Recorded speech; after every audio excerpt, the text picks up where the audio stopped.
Hola, bienvenidos a nuestro canal de YouTube. Les recordamos que pueden suscribirse, por supuesto, y acompañarnos casi todos los días o todos los días. Bueno, saben que anoche se firmó en la casa de Tucumán la llamada Acta de Mayo. Anoche el presidente Milei, todo su gabinete completo, 18 gobernadores, dos expresidentes, legisladores del oficialismo y algunos de la oposición, digamos, moderada, suscribieron el Acta de Mayo. Recordamos que el Acta de Mayo fue propuesta, ofrecida por el presidente Milei en su discurso del 1 de marzo, en la apertura de las sesiones del Congreso, ¿no es cierto? Y estaban presentes anoche, porque hay aspectos interesantísimos para mirar de esta situación de anoche, ¿no es cierto? Estaban presentes el expresidente Macri, el expresidente Rodríguez A., 18 gobernadores, rápidamente les recuerdo, el de Chaco, Leandro Osdero, el de Catamarca, Raúl Jalí, el de Chubut, Ignacio Torres, el jefe de la Ciudad de Buenos Aires, Jorge Macri, el gobernador de Córdoba, Martín Yarlora, el de Corrientes, Gustavo Valdés, el de Entre Ríos, Rogelio Frigerio, el de Jujuy, Carlos Adir, de Mendoza, Alfredo Cornejo, el de Misiones, Hugo Pasaracua, el de Neuquén, Rolando Figueroa, el de Río Negro, Alberto Bretilnec. Hay una mezcla acá de ideologías contrapuestas. El de Salta, Gustavo Sáenz, el de San Juan, Marcelo Rego, el de San Luis, Claudio Poggi, el de Santa Fe, Maximiliano Puyaro, el de Santiago del Estero, Gerardo Zamora, y el de Tucumán, Osvaldo Jaldo, el peronista más mileísta de todos.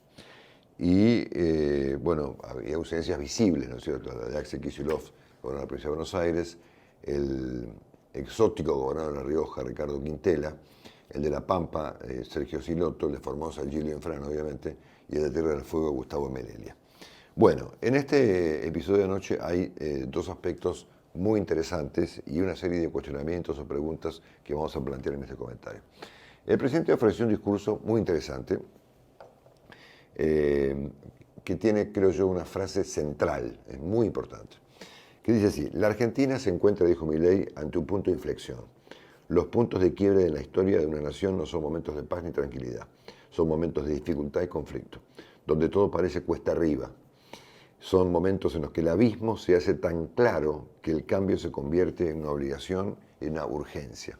Tal vez fue una frase más razonable, más apropiada, más equilibrada y más correcta que Javier Milei haya pronunciado en los últimos tiempos, ¿no? Fíjense que este párrafo lo suscribíamos todos, ¿no? Argentina está en un punto de inflexión frente al cual hay que reaccionar, ¿no es cierto?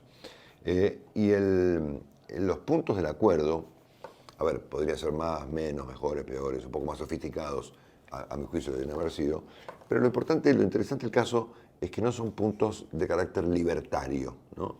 Aquí en estos puntos no hay ningún extravío libertario, no hay el cierre del Estado, la destrucción del Estado, la dolarización de la economía, ninguno de los disparates extremadamente ideologizados de Milei aparece en ninguno de los puntos del Pacto de Mayo. Son puntos totalmente razonables, probablemente que compartamos la mayoría de los argentinos. Por ejemplo, que la propiedad privada es inviolable, que el equilibrio fiscal es innegociable. En el caso argentino, por supuesto, es central. Que el gasto público debe reducirse a niveles históricos, 25% del Producto Bruto. Que la educación es importantísima, lo leo rápido, ¿no? Que hace falta una reforma tributaria, que hay que rediscutir la coparticipación de impuestos, que las provincias deben avanzar en la explotación de recursos naturales, que hace falta una reforma laboral, los números son elocuentes al respecto, que hace falta una reforma previsional, y que la Argentina debe abrirse al comercio internacional para volver a ser protagonista del mercado global y demás. Son puntos totalmente normales y yo diría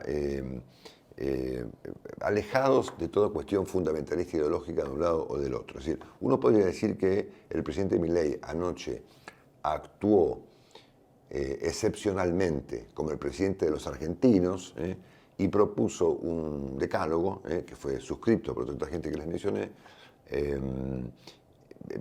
no diría alejado, pero no necesariamente de carácter libertario, es decir, ajeno a toda clase de fundamentalismo. Bueno, dicho esto, esto que pasó anoche, estos comentarios de Milei, este decálogo tan razonable, contrasta mucho con el rasgo principal que ha tenido la política argentina de los Kirchner para acá, que es la confrontación total como método para preservar el poder. Este es el rasgo central de la Argentina de Néstor Kirchner para acá. La confrontación total, la grieta, ¿no es cierto? Es más, la profundización de la grieta. Cuanto más confrontación, mejor. Es decir, la grieta convertida en método, ¿no es cierto?, para conservar, preservar y utilizar el poder para diversas cosas, ¿no es cierto? Esto es la noción del carácter, digamos, faccioso de la política, ¿no es cierto? Los Kirchner pensaban que toda persona que se contraponía a ellos era lo que ustedes saben, enemigos de la patria, qué sé yo, no sé, delincuentes, empleados de Mañeto, etcétera, etcétera. Nunca aceptaron, digamos, la noción del disenso, de la discrepancia como algo normal. Con Macri pasó algo parecido, obviamente más disimulado, más atenuado, ¿no es cierto?, más razonable, pero Macri creía que la Argentina no tenía arreglo, sino él usaba una frase, la frase del cohete a la luna, que había que mandar un montón de gente de la Argentina, era un cohete a la luna, para que el país se arreglara, ¿no? Una cosa muy simpática, pero poco realista, ¿no es cierto? Con Alberto Fernández me pasó algo parecido. Una vez le preguntaron a Fernández cuál era su aspiración principal, ¿no?, como presidente de un país, ¿no? Y él dijo que no gane Macri, ¿no es cierto? Esa era su aspiración principal, ¿no es cierto? Para que ustedes vean el carácter faccioso que tenía también Alberto Fernández. Y por supuesto, el caso de Milei también cae en esta definición de lo faccioso de la política, siendo que Milei tiene características fundamentalistas muy importantes y para él toda persona que no comparte sus ideas o es un traidor, o es una rata, o es un ensobrado, o es una persona con problemas cognitivos. Por lo tanto, todos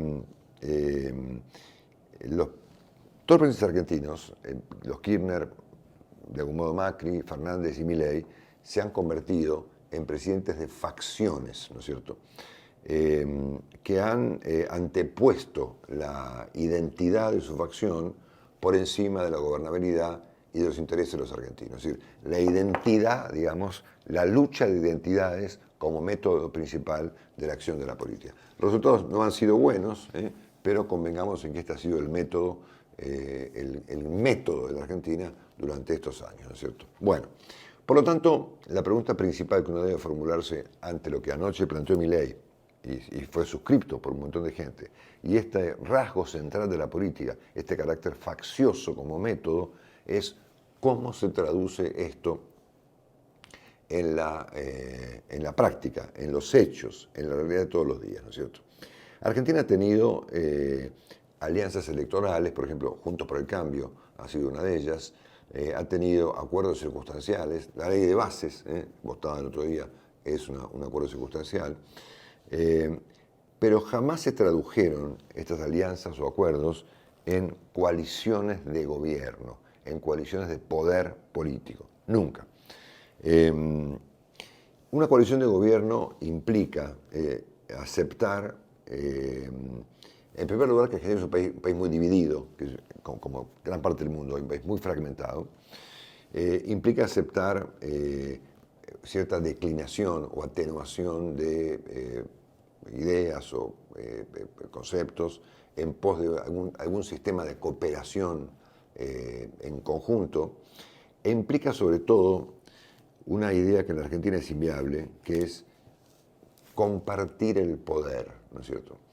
Porque finalmente, ¿saben qué? De eso se trata la política, ¿no es cierto? La política se trata del poder, ¿no? Después vemos si el Pacto de Mayo se cumple, si hay que bajar el gasto público o no, si Milei le va pésimo y eso le viene bien a Macri o a los peronistas o a no sé quién, ¿no es cierto? La política se trata esencialmente sobre el problema del poder, ¿no es cierto? Por lo tanto, a mí me da la impresión, aunque esto por supuesto les va a sonar inviable y probablemente algo ilusorio, o en todo caso les puede sonar a muchos de ustedes inaceptable, que no hay ninguna forma de que estos principios básicos u otros aún más relevantes que estos se puedan llevar adelante en un país fragmentado como la Argentina, tan dividido, si no se construye una coalición donde de un modo u otro hay un líder, en este caso obviamente le toca el papel al presidente Milei, donde de algún modo se comparta el poder, ¿no es cierto? Esto ha sido una noción muy alejada, digamos, de la política argentina, al contrario, ¿no es cierto? Es decir, hemos vivido en sistemas donde se ha concentrado el poder y la noción de compartirlo para ampliar una base de sustentación, para crear consensos, es una cosa que parecía de loco, ¿no es cierto? Pero a mí me da la impresión de que este conjunto de buenas intenciones convengamos en que es completamente muy básica, ¿no es cierto? No tienen mucho destino, más allá del marketing, digamos, de anoche, si no se traduce en coaliciones de poder de verdad. Les voy a poner un ejemplo súper básico. Hay ejemplos más sofisticados, uno súper básico. Por ejemplo, Mauricio Macri, ¿no es cierto? ¿Qué es Macri? ¿Opositor, oficialista, es amigo del gobierno, no es amigo del gobierno? ¿Dónde lo ponemos a Macri, no es cierto? ¿Dónde ponemos a María Eugenia Vidal? ¿Dónde ponemos al gobernador de Córdoba, que es un gobernador fundamental? O al de Santa Fe, ¿no es cierto? Son apenas suscriptores de un pacto que deberá cumplirse o forman parte de un proyecto de poder conjunto, ¿no es cierto? Entonces a mí me parece, para terminar, que la frase de Milei fue fundamental, que los puntos del pacto son relevantes y subrayo mucho el hecho de que no tengan un carácter estrictamente libertario, que tengan un carácter muy general y muy básico. Pero al mismo tiempo me parece que si esto no se traduce en un proyecto de poder conjunto, de un grupo de gente que comparta la administración del poder político para llevar esto adelante, bueno, estas cosas quedan en el aire, ¿no es cierto? Como ocurrió, por ejemplo, con Juntos por el Cambio, o como puede ocurrir con la ley de bases cuando le toque al gobierno un recambio o una elección de medio término. Por lo tanto, bueno, es lo de siempre, ¿no? La política se enfrenta finalmente a un dilema existencial que ha tenido de Néstor Kirchner para acá, que es el dilema entre la identidad y la gobernabilidad. ¿Qué viene primero? ¿Cierto? ¿Sobreponemos la identidad a costa de la gobernabilidad o sacrificamos identidad en favor de la gobernabilidad y de las aspiraciones de los argentinos? Ese es el dilema que finalmente digamos, se conecta con el Pacto de Mayo, un pacto que tiene seguramente muy buenas intenciones, pero que tiene este inconveniente de la incapacidad de los argentinos para cooperar entre sí, compartiendo el poder, porque de eso finalmente se trata, lamentablemente, la política. Chau, hasta mañana.